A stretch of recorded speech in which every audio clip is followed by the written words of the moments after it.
Hello म पुकार पाठक तपाईहरु बीच मैले ब्रिटिश काउन्सिलले भर्खरै अनाउन्स गरेको नयाँ अपडेट लिएर आएको छु। जो क्यान्डिडेटहरु अब मे 1 पछाडीको एक्जाम दिने प्लानमा हुनुहुन्छ उहाँहरुको लागि यो भिडियो एकदम इम्पोर्टेन्ट हुन्छ। यो भिडियोलाई सेभ गर्नु होला र आफ्नो फ्रेन्ड सर्कलमा शेयर पनि गर्नु होला।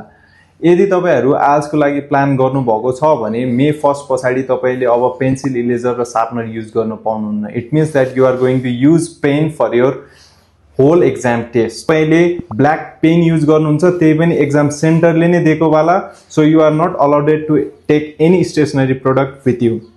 यदि तपाईले स्टेशनरी प्रोडक्ट बोक्नु भएको छ या चाहिँ तपाईले चाहिँ पुरानो मोडालिटीमा एक्जाम दिनु भएको छ भनेर थाहा पाइयो भने तपाईलाई 5 वर्षसम्म आइएल्स नदिनलाई ब्यान गर्छ। साथसाथै तपाईको टेस्ट स्कोरलाई पनि मार्क नगर्ने भनेको छ र लास्टली भनेको तपाईलाई एक्जामबाट चाहिँ डिस्क्वालिफाइड पनि गर्दिनेछ।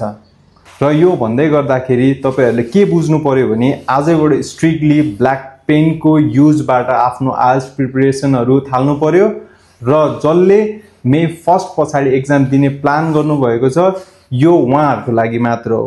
सो यो चीजहरु एकदमै तपाईले ध्यानपूर्वक आफ्नो आइएल्स प्रेप क्लासेसहरुमा युज गर्नु होला so that you will not get any sort of problem during your IELTS exam while attending from British Council.